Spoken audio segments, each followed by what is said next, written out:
Assalamualaikum warahmatullahi wabarakatuh. Perkenalkan, saya Dewi Amla Putri dari kelas PS3A Politeknik Negeri Semarang. Di sini saya akan mereview buku mengenai wakaf dan ekonomi syariah bab 8 tentang insinyur sholah, bank wakaf dan koperasi. Untuk tahu lebih selengkapnya, yuk simak video berikut ini. Insinyur Sholah merupakan salah satu pendiri serta pencetus universitas ternama di Kairo, yaitu Universitas Al-Azhar. Awal mula dari pendirian universitas ini yakni ada 9 mitra, seorang lulusan sarjana miskin jurusan pertanian yang sepakat untuk membuat bisnis unggas, sembari mencari mitra ke-10. Namun, dalam pendirian bisnis ini mereka terkendala dengan modal. Untuk membuat bisnis ini, mereka rela untuk menjual perhiasan istri mereka, menggadaikan rumah, ataupun menjual barang berharga milik mereka. Mitra ke-10 yang dimaksud di sini adalah Allah Subhanahu wa Ta'ala, yang mana perjanjian ini tertulis dalam sebuah notaris, yang di situ perjanjiannya disebutkan bahwa Allah akan melindungi dan memelihara dari segala penyakit serta melindungi khususnya untuk usaha mereka. Setelah 1 tahun berlalu, usaha ini ternyata membuahkan hasil, yang mana 10% dari hasil usaha tersebut disalurkan atau diwakafkan. Kemudian setelah berjalannya waktu dan usaha tersebut semakin meningkat, maka mereka sepakat bahwa mereka akan meningkatkan bagi hasil yang diberikan untuk mitra ke-10 yakni sebanyak 20%.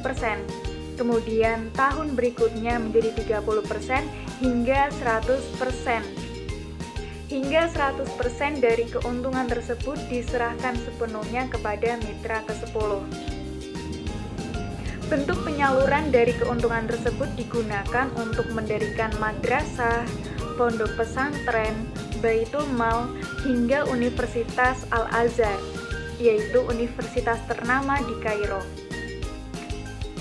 Dari adanya penyaluran dana wakaf tersebut, banyak sekali masyarakat yang sudah tertolong, mulai dari ekonomi hingga pendidikannya.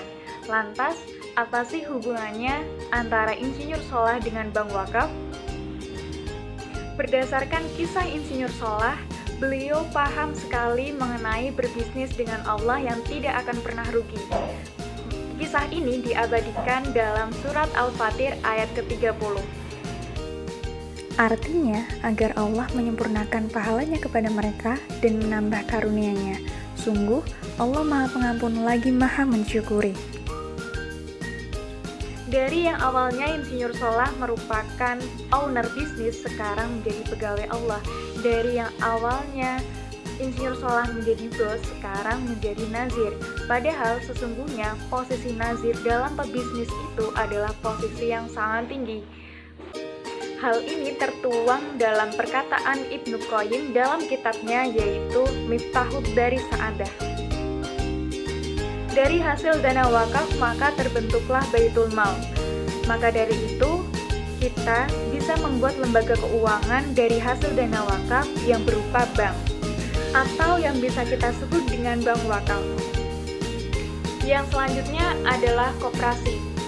Hal yang sama dapat kita praktekkan di koperasi. Misalnya, keuntungan koperasi syariah dalam setahun 10%-nya diwakafkan. Tentunya dengan persetujuan anggota di RAT.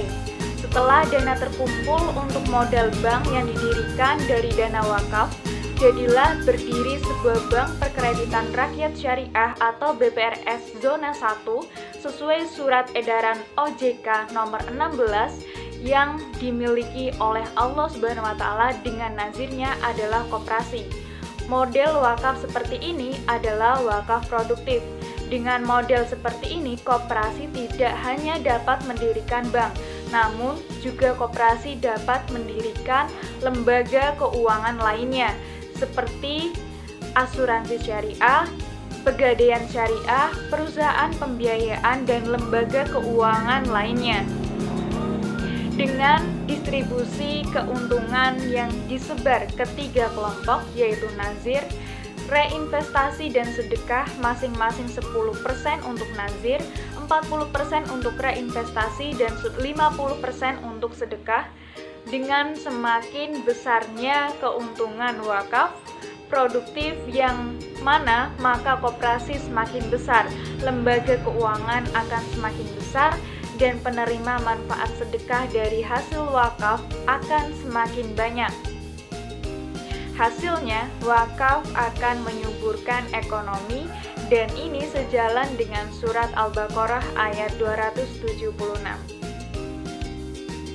Artinya, Allah memusnahkan riba dan menyuburkan sedekah. Allah tidak menyukai setiap orang yang tetap dalam kekafiran dan bergelimpang dosa. Berikut yang dapat saya sampaikan, semoga dapat bermanfaat. Kurang lebihnya mohon maaf. Billahi taufik wal hidayah. Wassalamualaikum warahmatullahi wabarakatuh.